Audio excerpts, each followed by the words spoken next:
حقيقي من بعد طريقة اللانشون دي انا اكتشفت اللي كنا بنعمله زمان ما كانش لانشون ابدا، ده كان كيكة لانشون. حرفيا طعم وريحة وقوام بالظبط اشبه ما يكون بالجاهز. ما تيجوا النهاردة نعرف طريقة اللانشون الحلوة دي اتعملت ازاي. بجد عجب ابني جدا من اول ما داقه. بجد طعمه حلو جدا وريحته فعليا قلبت ريحة البيت عندي، من غير بقى ولا دقيق ولا جيلاتين ولا بيض ولا جبنة مثلثات ولا كل العك ده. شايفين بيتقطع ازاي بكل سهولة، غير بقى قوامه وطعمه. بس اول حاجة قبل ما نبدأ اقول اللهم صل وسلم وبارك عليك يا حبيبي يا رسول الله.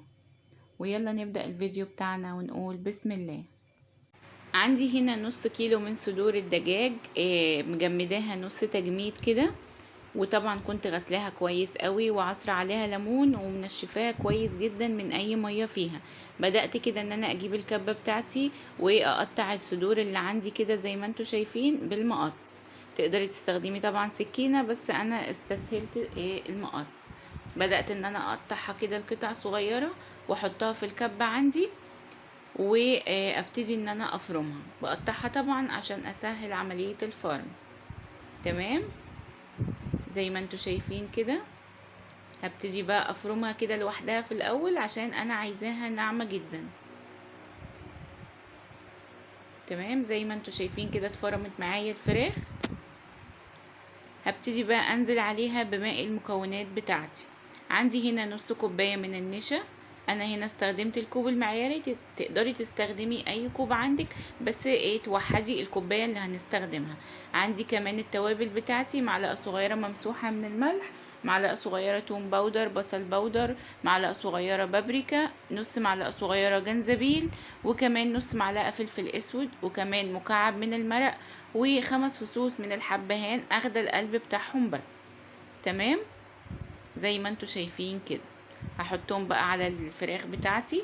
كمان عندي حوالي 5 معالق كبار من زيت الطعام. طبعا يفضل ما يكونش ليه ريحة. تمام وعندي كمان نص كوباية من المية المتلجة جدا. تمام هقفل بقى الكبة بتاعتي كده وابتدي ان انا افرمهم فرم ناعم جدا جدا لغاية لما ينعموا تماما زي ما انتوا شايفين كده. اتفرموا معايا ونعموا تماما. بدأت ان انا اجيب كيس حراري وقسمته نصين لان انا هعمل الكمية اللي عندي دي على 2 رول. تمام هبتدي بقى ادهن الكيس بتاعي كده بالزيت كويس قوي. بعدين هنزل بنص الكمية على الكيس زي ما انتوا شايفين كده معايا.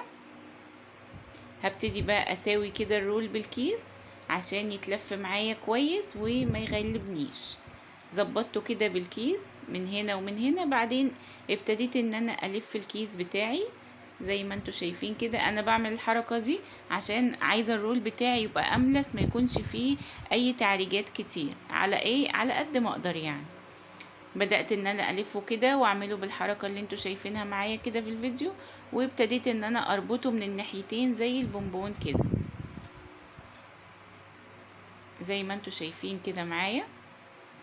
وعملت الناحية التانية بنفس النظام. تقدري طبعا تستخدمي استريتش راب، بس انا ما كانش عندي ساعتها فاستخدمت الاكياس الحرارية. تمام ربطته برضو من الناحية التانية كده.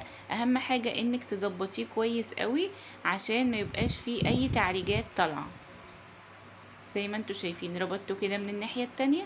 بعدين جبت بقى ورق ألمونيوم كده وبدأت ان انا الف الرول بتاعي عشان اظبطه واحكمه كويس قوي بالرول. وبدأت ان انا الفه كده ايد عكس التانية زي ما انتوا شايفين. تمام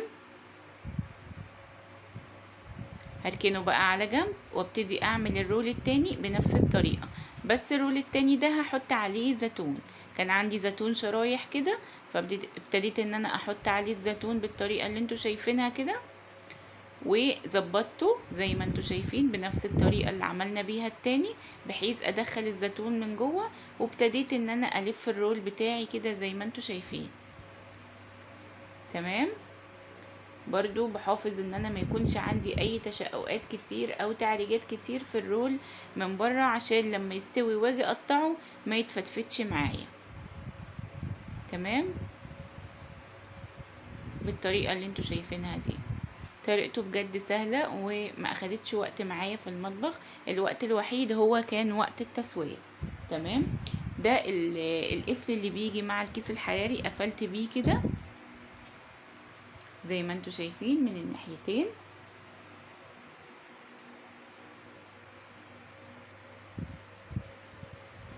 زي ما انتوا شايفين كده، زي طريقة القفل معايا. هبتدي اجيب ورق ألمونيوم والفه بنفس الطريقة زي ما انتوا شايفين كده معايا. ظبطت كده الرولين عندي ولفتهم لفة محكمة جدا. تمام زي ما انتوا شايفين كده. تمام كده. هكون بقى بحضر عندي ووك او حلة على النار فيها مية بتغلي، واحط على وشها مصفى. طبعا حطيت في المية ورقتين من اللورة ومعلقة كبيرة من الخل عشان تحافظ لي على لون الفويل. تمام. هحط بقى على الوك بتاعتي دي مصفى وفيها غطا، وابتدي انزل بقى بالرولات بتاعتي كده واغطيها واسيبها لمدة ساعة. تمام. وطبعا النار عندي تكون هادية جدا. هنا بعد ما عدت الساعة بتاعتي استوى اللانشون معايا، وطلعته كده وهسيبه بقى يهدى تماما من الحرارة. بعدين هبدأ ان انا افتحه كده بالطريقة اللي انتوا شايفينها، واشيل منه الرول وكمان الاكياس اللي انا كنت لفاه بيها، وهسيبه في التلاجة عندي يبرد تماما. ما شاء الله زي ما انتوا شايفين كده متماسك جدا، وريحته طبعا كانت حلوة جدا جدا، حرفيا قلبت لي ريحة البيت. تمام. طبعا حاجة نظيفة انت اللي عاملاها في البيت، وعارفة كويس ايه المكونات اللي انت حطاها فيها، من غير بقى الحاجات بتاعت بره دي اللي الله اعلم بيحطولنا فيها ايه، وحاجات مليانة امراض. فربنا يعافينا جميعا يا رب. هفتح كده الرول التاني برضو بنفس الطريقة. ما شاء الله زي ما انتوا شايفين كده متماسك جدا زي ما انتوا شايفين، وطالع الى حد ما املس، يعني مفهوش اي تعريجات كتير. تقدري طبعا تعمليه مدخن، بس احنا حبيناه في البيت زي ما هو كده. هسيبهم بقى عندي في التلاجة لغاية لما يهدى، احطهم على شبكة وهسيبه يهدى تماما حوالي 3-4 ساعات كده لغاية لما يهدى تماما. طبعا قطعت منه زي ما وريتكم كده في الفيديو. هنا بقى هبتدي ان انا احفظه عندي في التلاجة. هبتدي اجيب كيس كده، كيس تلاجة عادي نضيف، واحط الرول بتاعي كده يعني احبكه كده زي ما بنقول كويس قوي على الرول اللانشون، واحطه في علبة كده. وهكذا هعمل التاني عشان احافظ عليه على قد ما اقدر في التلاجة. يا رب الوصفة النهاردة تكون عجبتكم، وما تنسوش بقى لو انتوا اول مرة بتشوفوني اتمنى منكم فضلا وليس امرا ان انتوا تدعموني بلايك وشير كتير للفيديوهات بتاعتي عشان توصل لاكبر عدد من الناس والكل يستفاد. تمام. ما تنسوش بقى الاشتراك في القناة وتفعلوا زر الجرس عشان يوصلكم مني كل جديد. بحبكم جدا في الله. مع السلامة.